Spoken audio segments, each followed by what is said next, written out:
کہ میری بھائیوں صحابہ کرام کہ کس طرح جو ہے کھانا کھلاتے تھے، لوگوں کی مہمان نوازی کرتے تھے. اور اللہ کے نبی صلی اللہ علیہ وسلم صرف یہ مسلمانوں کا نہیں بلکہ آپ کا مہمان غیر مسلم بھی ہوا کرتے تھے اور ان کو بھی اچھے ڈھنگ سے کھلایا کرتے تھے. دیکھیے ایک واقعہ، ایک یہودی آپ کا مہمان ہوتا ہے، اللہ کے نبی صلی اللہ علیہ وسلم اس کو اچھے سے کھانا کھلاتے ہیں. روایت میں آتا ہے کہ 7 بکریوں کا وہ دودھ پی لیا،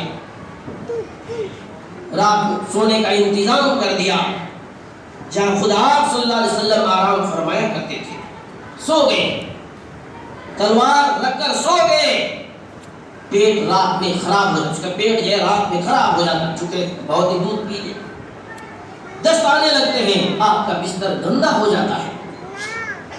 وہ دیکھا، یہ ماجرا دیکھ کر وہاں سے نکل جاتا ہے. کہیں محمد صلی اللہ علیہ وسلم کے جانبدار میری اس حرکت پر میرا کام ہی تمام نہ کر دے. چلا جاتا ہے، شہر سے باہر پہنچ جاتا ہے. صبح ہو جاتی ہے، اسے اپنی تلوار یاد آ جاتی جو بھول کر چھوڑ کر آ گیا تھا.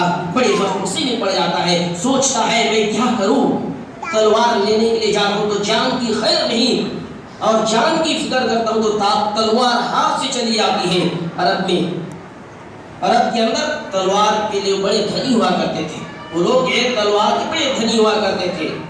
انہوں نے ارادہ کیا، عزم مصمم کیا کہ جان رہے یا نہ رہے میں اپنی تلوار ہاتھ سے جانے نہیں دوں گا.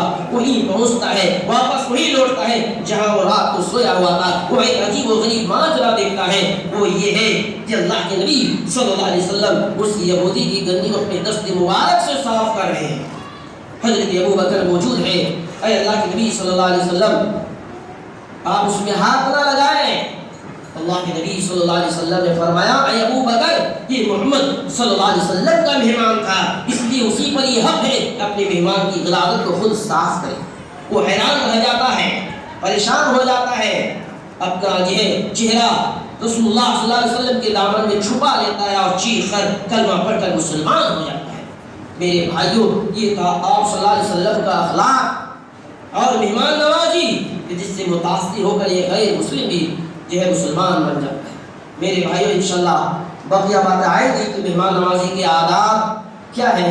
اللہ رب العالمین سے دعا ہے اے اللہ تمام مسلمانوں کو نیک اعمال کرنے کی توفیق عطا فرما، یا اللہ صالح اعمال کرنے کی توفیق عطا فرما.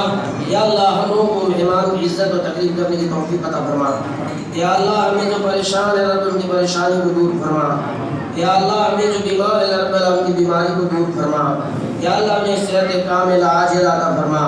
آمین یا رب العالمین. وآخر دعوانا الحمد للہ رب العالمین. اللهم صل على محمد وعلى آل محمد كما صليت على إبراهيم وعلى آل إبراهيم إنك حميد مجيد. اللهم بارك على محمد وعلى آل محمد كما باركت على إبراهيم وعلى آل إبراهيم إنك حميد مجيد.